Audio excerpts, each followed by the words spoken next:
It's always so interesting to be observant of what our mind does when we're waiting.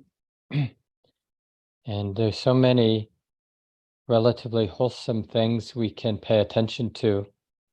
And there's so many less than wholesome things we can pay attention to. And it's not about being judgmental, but just being more or less honest about our attentional habits of mind. Like, are we noticing and appreciating the community we're here with?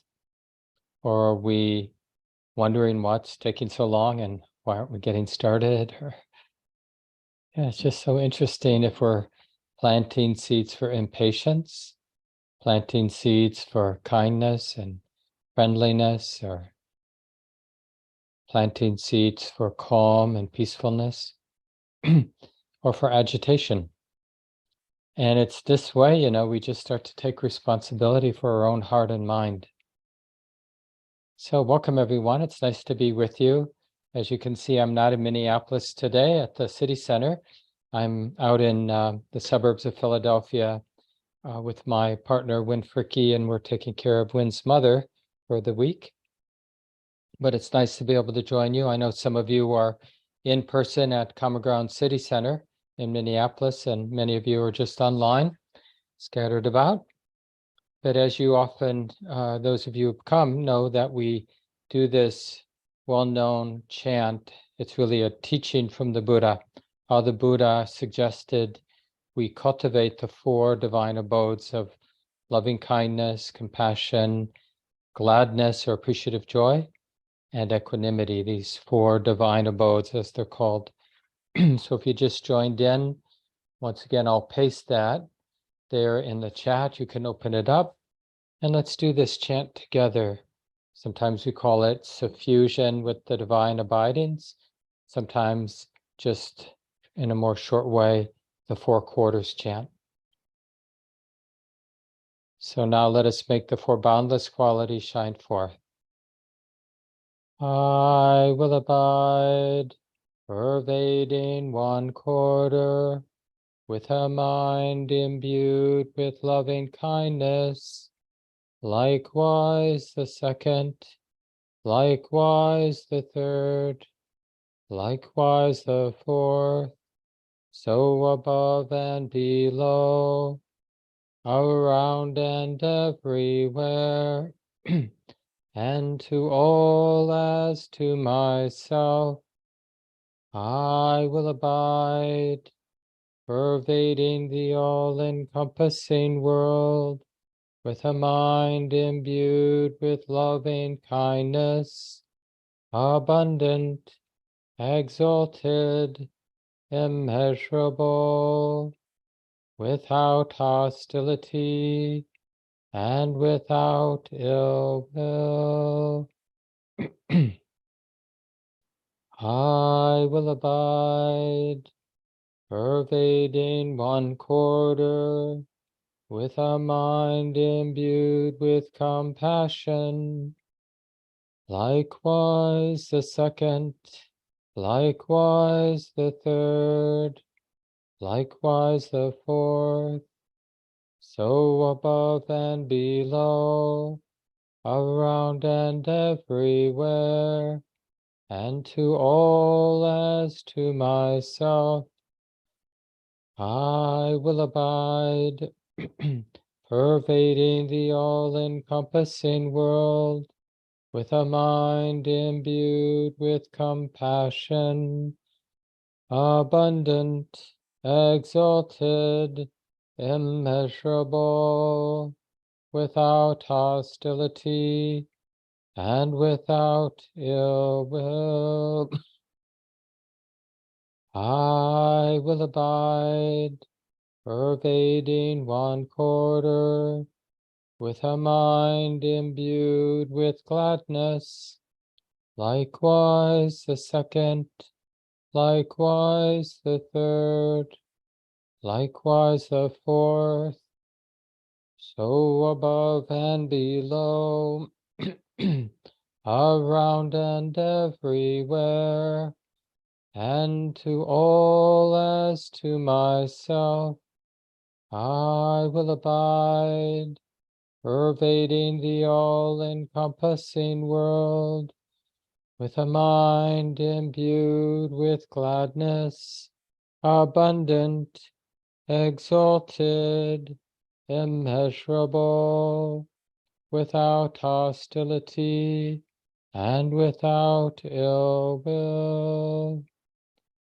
I will abide, pervading one quarter, with a mind imbued with equanimity, likewise the second, likewise the third, likewise the fourth, so above and below, around and everywhere, and to all as to myself, I will abide, pervading the all-encompassing world, with a mind imbued with equanimity, abundant, exalted, immeasurable, without hostility and without ill will.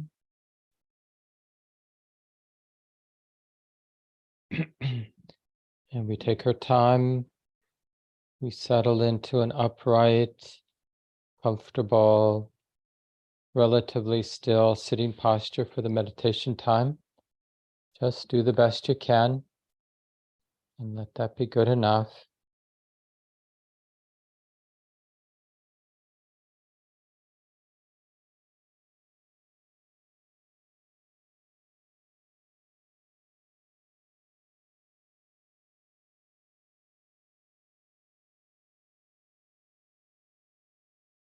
And sensing this possibility of bringing a generous presence to whatever's here to feel.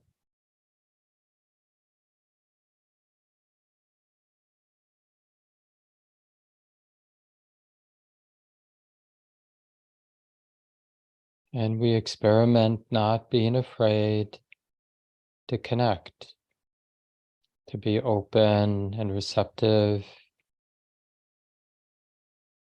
and in a sense exposed to whatever's here to feel, whatever's moving. So in a sense, it's vulnerability on purpose. We're willing, or at least we're experimenting in our willingness to be exposed, to be vulnerable to whatever it is that's moving, touching the sensitive heart, whether it's thought and emotion, or sound, physical sensation, sight.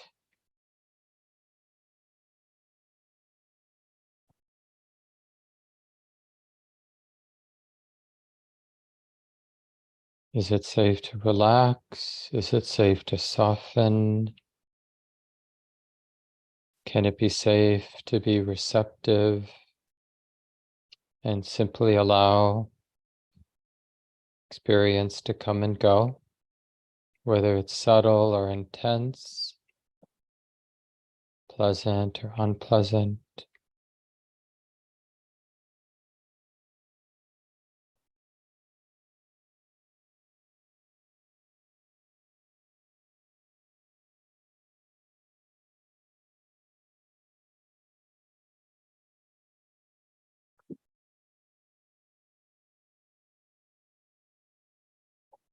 In these last few weeks, in my talks, I've been mentioning the skill of recognizing what is good, what is wholesome. And one of the things that we discover is truly wholesome is what in Buddhism we call samadhi, but in more simple terms, you could call it the stability of present moment awareness, or the stability of non-distraction.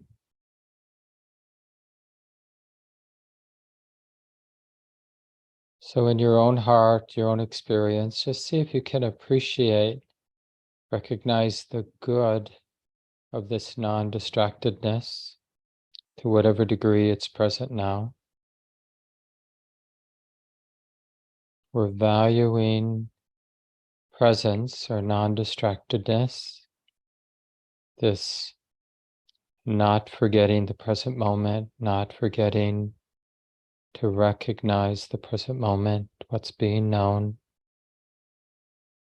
that it's like this now, that this experience is being known here and now.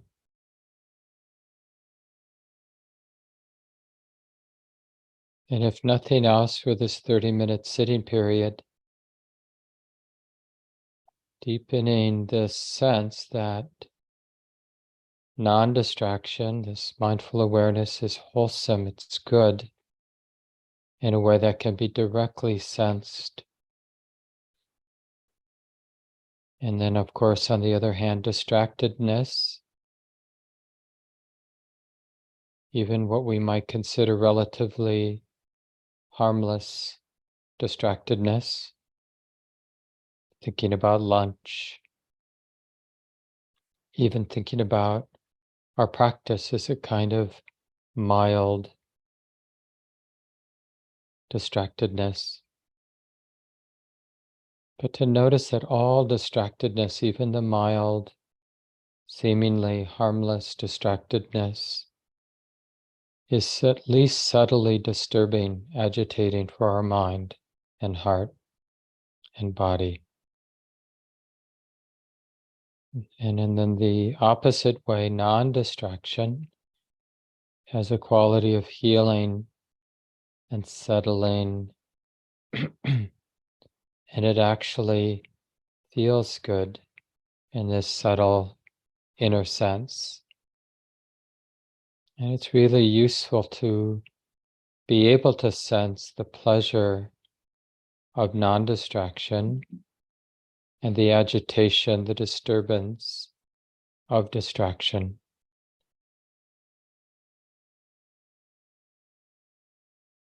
And of course, we want to give ourselves permission to start over again as often as is needed.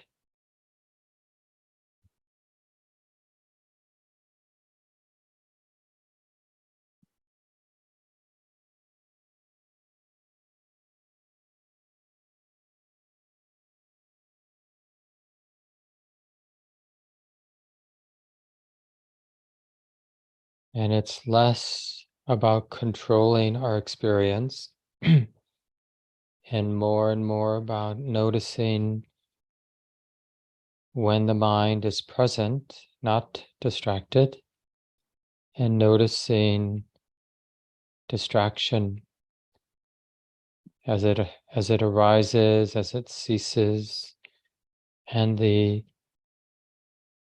ordinary effects of distraction and non-distraction.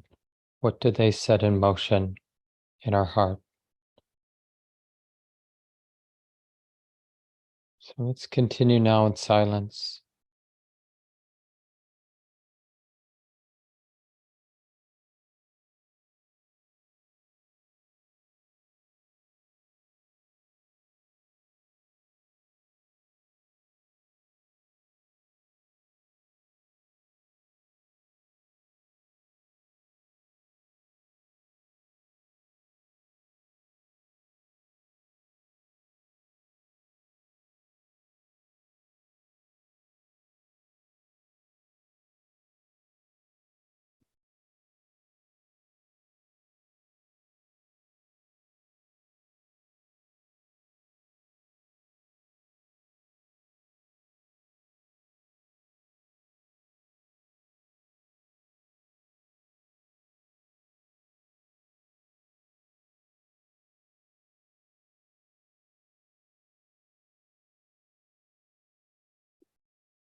Remember, we're relying on the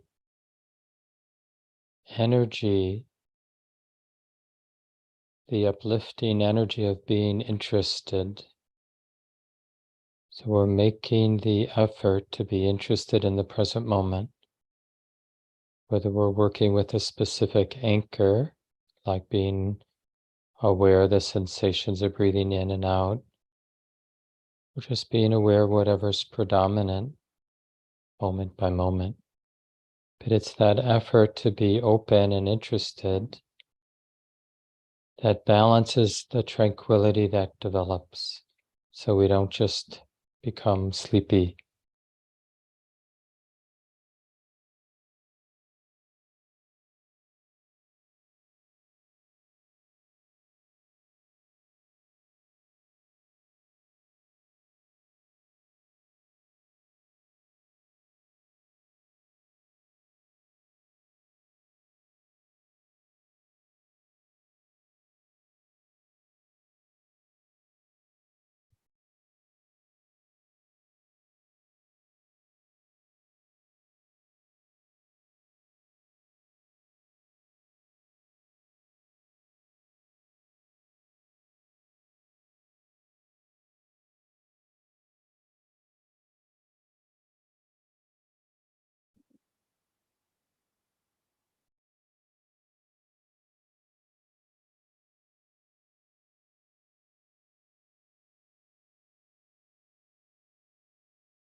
And even if we don't have a clue, just in the context of our own experience, our own heart and mind, contemplating the difference between distraction and non-distraction,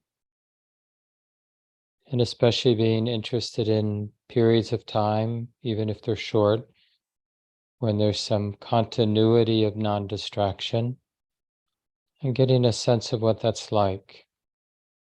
Just like we get to know periods of more seductive distraction, where the mind swept away, gets lost in thought, and noticing what that's like.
And now for these last 3 or 4 minutes,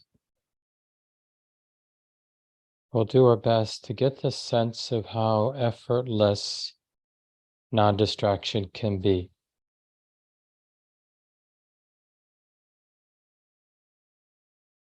It's really the effort to be interested, and mindfulness doesn't really care what's being known.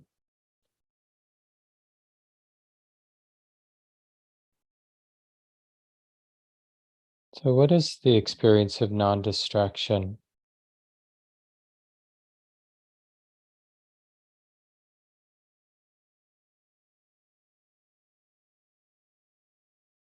And what is it that gets in the way?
So when you feel ready, begin to move your body.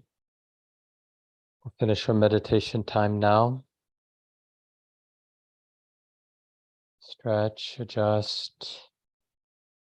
And even while we're doing this transition, it could be done in non-distraction, or it could be done with a mind that's distracted, lost in thought, whatever. And we can just be interested in the difference. So a big welcome to everyone.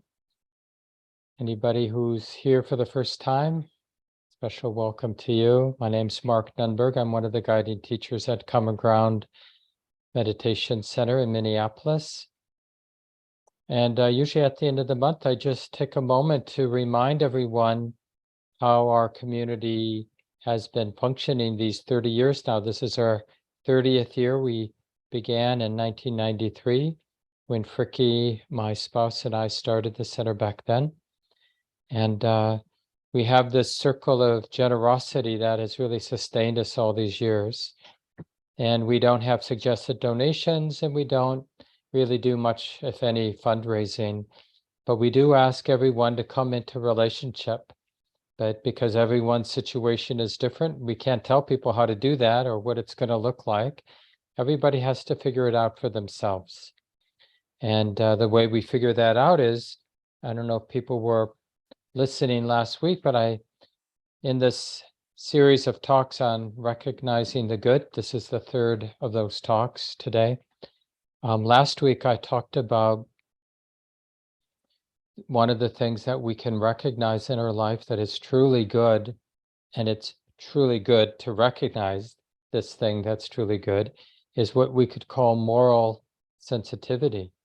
That our sensitive heart senses the wholesomeness or unwholesomeness of our intentions, the motivations behind our actions, even behind our thoughts, and certainly behind our words and our more gross actions in the world. We can sense that. And so just like in our marriages and in our relationships and in our taking care of our children and our pets and our friends and our work scene, we can sense how we're in relationship in all of those different places. And we can sense whether that way of relating, that way of being in relationship is uplifting for us or is more of a dead weight in our hearts. And all it takes is interest.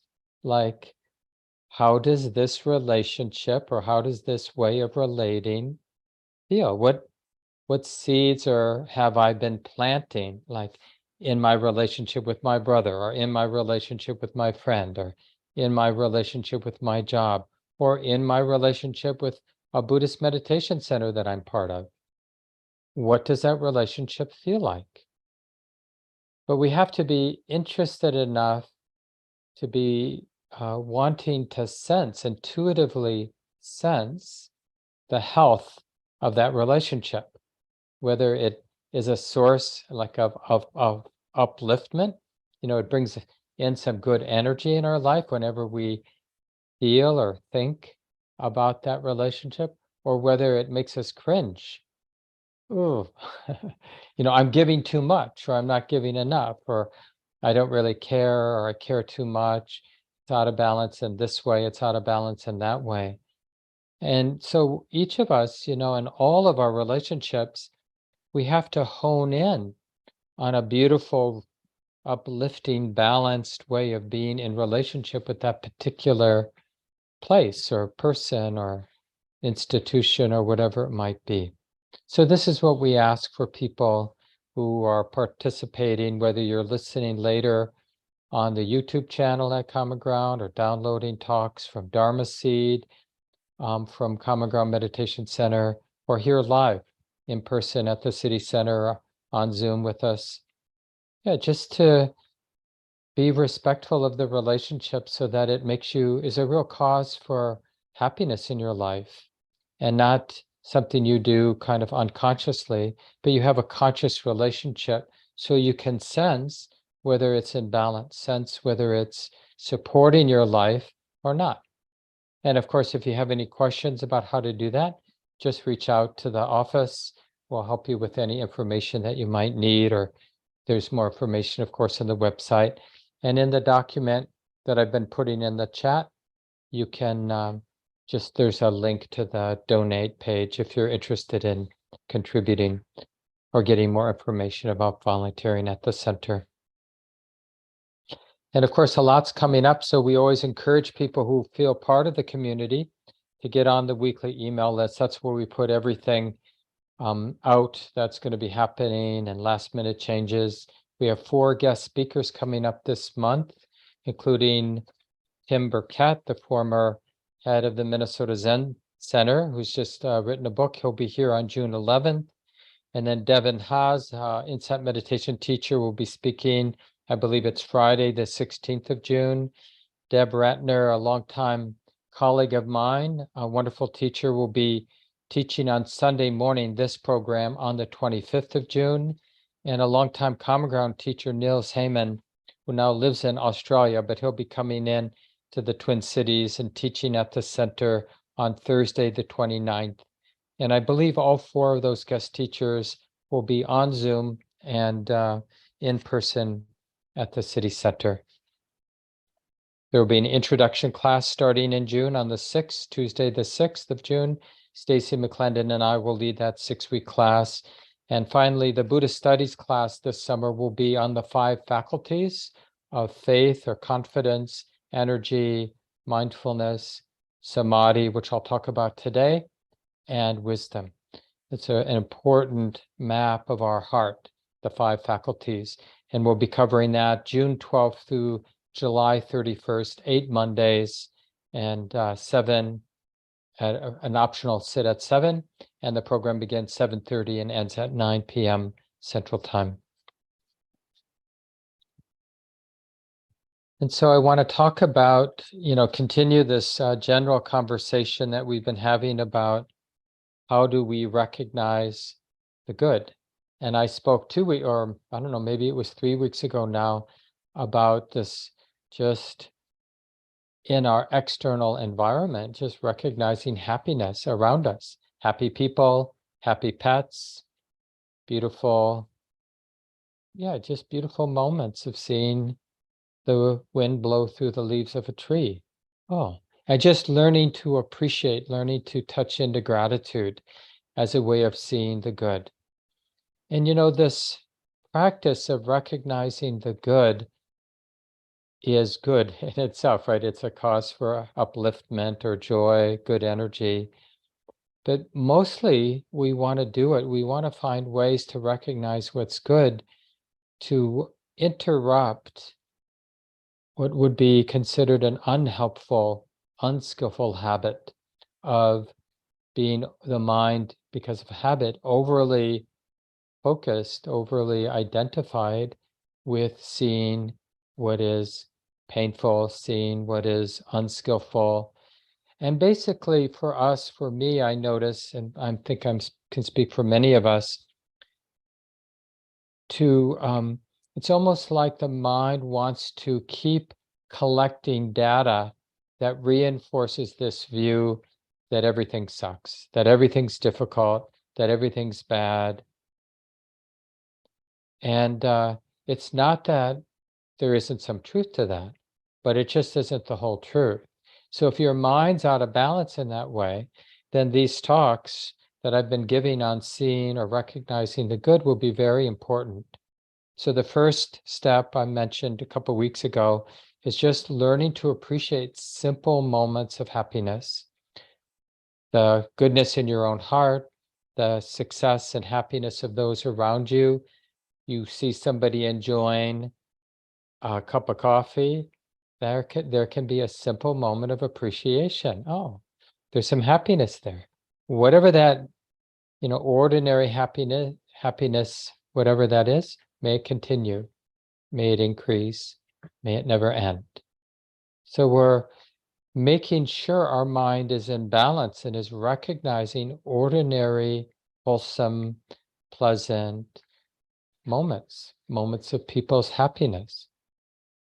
Last week, I spoke about this good of this moral sensitivity. So it's almost like we're learning to recognize, oh, there's this sensitivity in my heart, this conscience that can recognize what's good, what's not good, what's wholesome, what's not wholesome, what's healthy, what's not healthy, and to really appreciate that sensitivity, because we need it to navigate our lives. And today, this maybe in some ways more subtle kind of good that we can recognize is the wholesomeness of being present and with some stability, some continuity, some momentum, some stability of present moment awareness, what in Buddhism we call samadhi. Now, everybody, regardless of the kind of mind, temperament we have, we all have this capacity to be present with some stability, just like we all have this capacity to be really frazzled and scattered and mind fragmented and dissipated and all over the place, right? So we're all playing along this spectrum from, extreme distraction and agitation at one end to a profound stability and the clarity that comes from that stability of present moment awareness, or we could say stability and continuity, because part of what gives the mind a lot of stability is the continuity of present moment awareness. And that's an important point to actually memorize, so that when you wonder, how do I get some of that stability, a present moment awareness that the Buddha makes such a big deal of, then you should be able to remember, oh yeah, the Buddha says it is the continuity of present moment awareness that is the proximate cause for that beautiful, powerful stability of awareness. And there's really no way to completely understand the power of that stability of present moment awareness. It is so deeply healing to learn how to appreciate, to cultivate, and to abide in that stability of present moment awareness. And one of the things that's most useful, and I really want to emphasize today in the talk, is we need to sense directly, not because I'm saying it or the Buddha said it, but we need to sense directly that it is good, that it is wholesome. And that's what I spoke last week is, it's a real empowerment for us to know the difference directly between what's wholesome and unwholesome. So it doesn't matter what anybody else says, because we have in a sense, our own internal radar, our own internal sensitivity and wisdom that knows, oh, this is onward leading to more freedom, more kindness, more skill, more nimbleness, more resilience. This is skillful. This is wholesome. Between that and, oh, this is onward leading to more stress, onward leading to less clarity, onward leading to more habitual reactivity, unskillful reactivity. Oh, this is unwholesome. And it's like this chicken and egg, but we need that stability of awareness to activate this moral sensitivity. And it's the moral sensitivity that keeps confirming that non-distraction, the stability of present moment awareness, is truly good. It is truly onward leading to the deepening of wisdom and love in our hearts, and the sort of greater ability to act skillfully, compassionately, as we navigate all the tricky, sticky, challenging things in life for all of us. Maybe some more for some than for others, but we all have, this life to navigate, and there's many ways that we can fall into spaces of real pain and self-destruction just because of the lack of presence, lack of that sensitivity. So before I go on, I want us just to take a minute or two, and even, with our ordinary mind now, we're not in the middle of a meditation, but just remind yourself now what it is to be non-distracted. Like, what kind of effort do we need to make right now to sustain some non-distraction?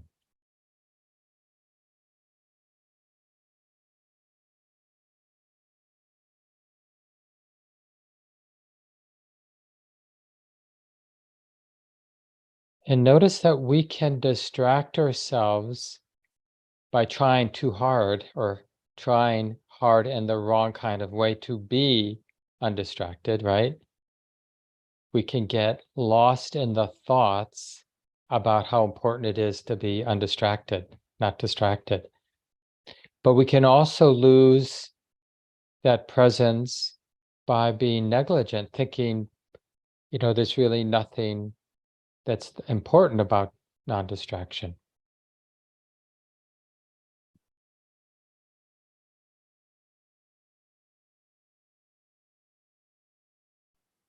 The thing about samadhi or non-distraction, that stability of present moment awareness, is that it arises in our heart and our mind in a lawful way. It's predictable. So we can, like when our mind is really scattered, fragmented, all over the place, as soon as we have some interest, we can sense how the causes for that distractedness were there, right? What did the mind get identified with? And it's often that greed and hate that triggers the distractedness in our mind, right? It's very easy because both aversion or hate and greed, they're like caffeine for the soul.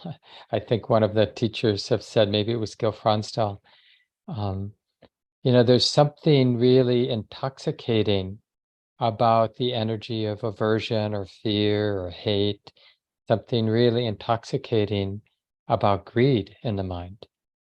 And the mind sort of just gets one pointed, gets identified, and kind of gets in the vortex. And when we're in the vortex of greed or aversion, then we're distracted. We're not really connected. We're not really a human being in a way. We're in that vortex kind of on autopilot, acting out our aversive pattern or our greedy pattern, whatever it might be. And it's interesting, and I thought, like, if for those who stay for the small group discussions at 11:45 Central Time, that one of the things in the small groups you could talk about is the distance between distraction and non-distraction. So like when our minds are absorbed in some kind of storm of greediness or storm of aversion, fear, whatever, and we're really cycling, lost in the sense of not knowing that we're in that pattern. So we're in the pattern so deeply that there's no space of wisdom that knows, oh yeah, I'm really caught up right now. I'm really lost in this greediness, really lost in this aversion, right? So then how far away is that mind from non-distraction? So when there is maybe it's just initially a very quiet impulse, oh, it's like this now, right? Just that little mindful impulse. Oh, what's happening? What's the mind doing? Oh, it's like this. And the mind wakes up in a sense, right? The mind opens to the aversion and the drama and the content and what it feels like in the body. It opens to the totality of the storm, whether it's a greedy storm or a aversive storm or some diluted storm, whatever, that mind has been absorbed into, then awareness, in a sense, is a kind of space in which that storm can be observed as something being known. It's just that aversive or greedy storm, just that neurotic or that unskillful activity of mind unfolding. Oh, okay. This is what it's like right now. It feels like this when the mind is self-centered in this way, identified, taking things personally, has a fixed view, then the body, heart, and mind is tight in this way. But now there's a little space, right? So it's really interesting to clarify for each of us, for ourselves, that the distance between however deeply distracted the mind was and a moment of non-distraction, the moment of wisdom understanding, this is just how it is. This is being known. This is being felt, which is a moment of non-distraction. What is that distance? And that, it goes the other way too, like when the mind is really stable and clear and present. What's the distance between that continuity of present moment awareness and the mind getting lost in some vortex of worry or hate or greed or, fantasy, whatever? That much. We can be present, present, present, present, and all of a sudden the mind takes the bait and is lost in thought and gone.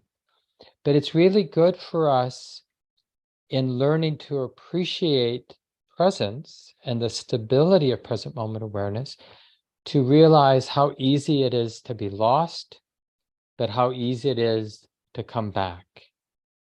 It's really nice so that we don't have this would be considered a wrong view or wrong understanding, that when we notice that there's a lot of distractedness, to imagine that I'm a million miles away from being undistracted, from being present. Oh, it's going to take me a long time to get back, to being present. And that idea itself becomes, of course, self-fulfilling. Like when I have the thought, I'm a million miles away from a balanced, stable, present mind. Well, being identified with that thought means I'm 1,000 miles away, right? Because the mind becomes attached to, it's to that conviction that of course I can't be present now. And, we have that a lot, like, especially when you work with children and they're really let's say a child's really upset and you're trying to kind of help them regulate their own emotions. And, but it's very interesting. I mean, this is true for adults, but we notice it maybe more when we're working with children. We'll notice how the child's mind is really attached to the idea that I can't be okay now because I'm upset, right? And the mind has almost like an allegiance to the tightness, even though it's really painful, but there's a kind of conviction that this is me and I have to be in allegiance to my being upset, and to somehow drop this and realize this is just a little vortex in the great ocean of being present to the conditions of the whole moment. That's sort of an affront. It's almost like, well, that would not be respectful for my my vortex of suffering that I'm identified with. And so this is interesting for us to see in our own minds, the same pattern. So where we often will notice this is in the first few minutes of a meditation period, especially those of you who experiment with meditating in the middle of a busy day. So, it's whatever dramas that have been stirred up for the first few hours of your day, so let's say you put aside a little time before you have your lunch to sit, and you got all that stuff that's been stirred up for the first half of your day, and then you go to a quiet place and you sit down in a comfortable way and take a couple of longer breaths, perhaps, just to settle in, stabilize your sitting posture. And then what is the first thing we notice? Well, we notice all that stuff that's gotten stirred up. And it can activate this wrong understanding that I'm a million miles away from samadhi, from the stability of present moment awareness, because I got this unfinished thing going on and I got to decide what I'm going to do about this, and this difficult relationship that I need to make amends with, and this person I need to speak truth to power with, and oh my goodness, how could I possibly open to something that isn't tight or that isn't burdened by these stories that I have of unfinished business that need attention? And what's really important then is to follow the basic process. So I'm going to review that now for the last 15 minutes of our program today. And this comes from the Buddhist teachings on mindfulness of breathing, but it's just the basic way. It's, I mentioned last week that there's a lawfulness about how it all works, because everything in this conditioned world, that means all of this, it's conditioned, right? That's another way of saying that it's lawful. It follows a law. So we can discern that lawfulness. So the first thing that has to happen, like going back to that example, we're deciding to sit in the middle of a day and there's a lot moving in our mind and heart because of all of our previous interactions that day, nothing being perfectly clean. Yeah, so there's some leftover stuff vibrating, moving in the body and mind. And then we sit down. And the first thing we need to do is, in a sense, break the spell. And the spell is this wrong idea that I have to be in allegiance to whatever it is that shows up in my mind. Oh yeah, there's that thing. And so what we often do as a beginning part of a sit is we ask the mind, that part of the mind that pays attention, to pay attention to something ordinary. Like, can you, honey, can you connect with the physicality of breathing in? And then sustain that attention through the in-breath all the way to the moment the in-breath is finished. And then notice that little gap. And then notice the beginning of the out-breath and sustaining attention until the out-breath is done. Notice that little gap there. And then again, as you breathe in and as you breathe out. And it's not easy, right? Because it's not the habit of the mind. But to the degree that we're able to bring attention to something ordinary like that and sustain attention, then we will necessarily break the spell. The mind that is drawn back to the dramas, to the unfinished business, to the unresolved pain. Now, this isn't a long-term strategy. This is an initial training in order to break this wrong idea that I can't do anything else but attend to these places of unresolved pain as if they're me and mine. So we're breaking that wrong idea by realizing, you know what? The attention, the awareness can be with the breathing in and the breathing out. It doesn't have to be the breath. It could be being aware of the whole body, could be being aware of hearing. But one way or another, we need to connect and sustain attention with something relatively neutral.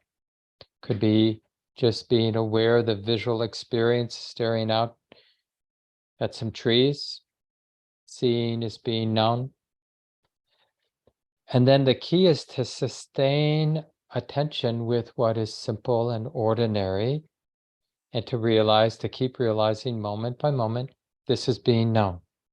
Breathing in, the touching at the nostrils or the expansion of the rib cage with the in-breath, that those sensations are being felt, being known. Contraction is being felt, being known.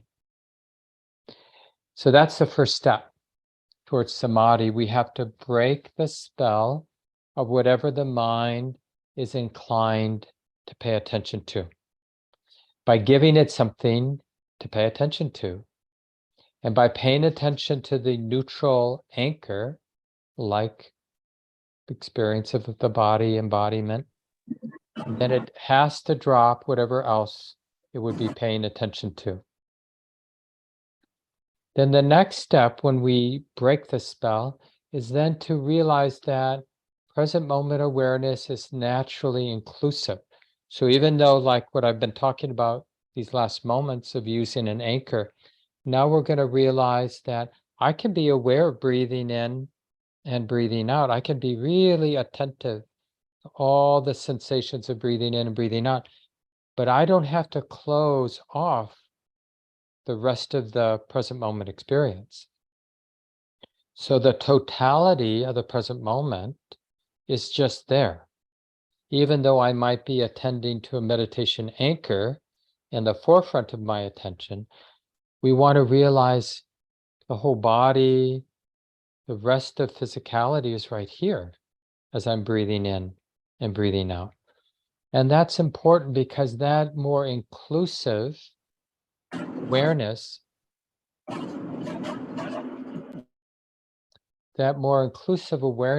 really helps the body, heart, and mind heal from its fragmented, reactive qualities that it's, just sort of have been habitually followed. And so they're kind of entrenched in our heart to be tight, basically. So once we break the spell, we get a little presence, a little continuity of present moment awareness, but dependent on the anchor. Then we want to start relaxing the anchor by recognizing the totality of what's being known. Even as you continue to use the anchor initially, you can just start noticing more and more objects that are being known. Maybe you could say in the periphery or in the background of the present moment, right? And then that will set in motion then the next thing. So this, you could say, would be the third step here. So the first step is break the spell by using an anchor or bringing your attention to something neutral, but you're going to need to rally some authentic interest. So you're really connecting with that neutral anchor and you're sustaining attention. Then broaden or allow the mind to the awareness to become more inclusive. So you're noticing what's in the background, noticing what's in the periphery, noticing more and more the totality of what's being known in the present moment. And the third thing is to start noticing a kind of healing with that more inclusive awareness. And it often arises as a sense of embodied calm and well-being. And it's not like the sensations in our body are changing. I mean, they are changing, but like going from being a lot of pain in our body to just pleasant sensations in the body. But what it's more about is the way the mind is relating to the totality of our experience is kind. It's generous. It's not in conflict with reality. The mind that is knowing, the mind that is opening and receiving, isn't aggressive, isn't controlling, isn't being judgmental. It's being open and receptive and kind and allowing. And we feel that the sort of felt sense of that is a kind of embodied well-being or embodied calm that we want to sense. And that's the beginning where we really see that samadhi, this stability of present moment awareness. This is truly good, which is really what I wanted this talk to be about, is can we notice that non-distractedness, samadhi, the stability of present moment, is good, and we know that directly. So it doesn't matter what anybody else says. We know, oh yeah, distractedness is stressful. Non-distractedness is healing. It feels good. It's in the right direction. Because that's what's going to keep our mind being interested in it. If we don't truly sense its goodness, we're going to lose interest. So we have to look for its goodness. So we clarify for ourselves, Samadhi, or the stability of present moment awareness, is good. It's healing. It's onward leading, in the sense of leading onward to states that with more freedom, more spaciousness, more resilience, more clarity, more learning, deep learning that supports greater skill in life. And I'll just mention that once we have that embodied well-being, then that sets in motion a kind of lightness in the heart. You could call it a spiritual joy. And it really is arising because we have that stability of well-being, that embodied well-being. Then wisdom can start to notice how much is just happening on its own, how much of the present moment is happening on its own. And it really begins to challenge the sense, the world on my shoulders, I have to do everything, including my Buddhist meditation practice.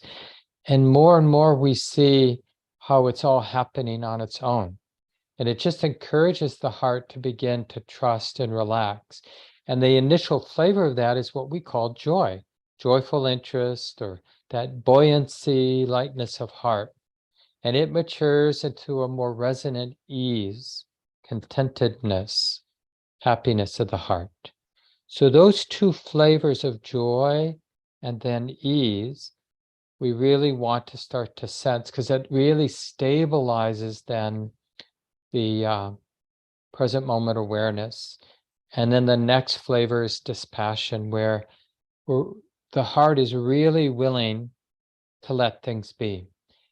And it manifests as letting our thoughts be our thoughts, not feeling like we have to neurotically, before or against our own thoughts. So just thoughts being known. And that's what actually allows the mind to become quieter, is this dispassion with the activity of body and mind. It's just stuff being known, bodily stuff, sights, sounds, sensations, mental stuff, thoughts, feelings, perceptions. It's just the activity of body and mind. And that's really what that dispassion is. It's not an indifference. The mind is, at this point, would be really intimate. So it's not distant, it's really intimate. But it has a different relationship. It's not dependent on the activity of the body or the activity of the mind. So willing just to allow it to be what it is. And then, interestingly, this is what quiets the mind down. And then we really begin to learn something about the space of the present moment, because the activity of the body and mind isn't eluding the mind. So then we're going to learn something about the nature of the knowing mind, the silent, the still, the peaceful mind. And that's really where our practice goes, where samadhi goes. It really helps us learn about the nature of the mind. And the Buddha says as much, the proximate cause for the deepening of insight, the deepening of understanding, is the stability of present moment awareness. And without the stability of present moment awareness, all of the learning we have in life is pretty superficial. Doesn't mean we don't learn, but it doesn't cut very deep, that learning. But when we have the stability of present moment, when we're really there, intimate, present, in a way without expectation, so that presence, that intimacy, is really capable of seeing clearly, precisely, because it doesn't have an agenda except to be intimate, to be present. Then the learning is really deep and impactful. It changes us, the learning. That's how we know our practice is changing, or our practice is bearing fruit. We notice in our daily life that we're changed, that our practice, like how we interact, kinds of choices we make, it's different. So it's been really nice being with everyone today. And before I say goodbye, I just want to make a pitch for folks to consider staying for the small groups. It's always optional. And we do it for people online, and we do it for people who are in the space at the City Center in Minneapolis. The groups last about 15 minutes. It's just a chance for 3, 4, 5 people to come together and each person gets 2 or 3 minutes to check in. No questions. Everyone just gets their 2 minutes to share about the practice. I mentioned you could talk about your own experience about distractedness and non-distraction in that distance. And the other thing I thought might be good to talk about too is, yeah, just that clarity when you see how your mind being fragmented and distracted, just that confidence in your heart. This isn't the way. This isn't the kind of heart or mind I want to live my life with. This mind that is distracted. That's a real insight. So just sharing that in the small groups or whatever seems appropriate. And that after everyone has a chance to talk, then there should be about 5 or 7 minutes just for an open conversation in the group. And we consider the conversation in these small groups confidential. Just the information stays in the small group. Make sure to take a moment right at the beginning to share your name and your pronouns so everyone has a sense of who you are. And yeah, so please consider staying. Lucy's here, so Lucy will divide people up online. And I'm assuming that Mary Guzowski at the City Center will help people form groups there. And wishing everyone a good week of practice. Next week, Mira Young will be teaching. I'll be leading a retreat in North Carolina, but then I'll be back for all of June and July. So hope you have a good couple of weeks, and I'll say goodbye.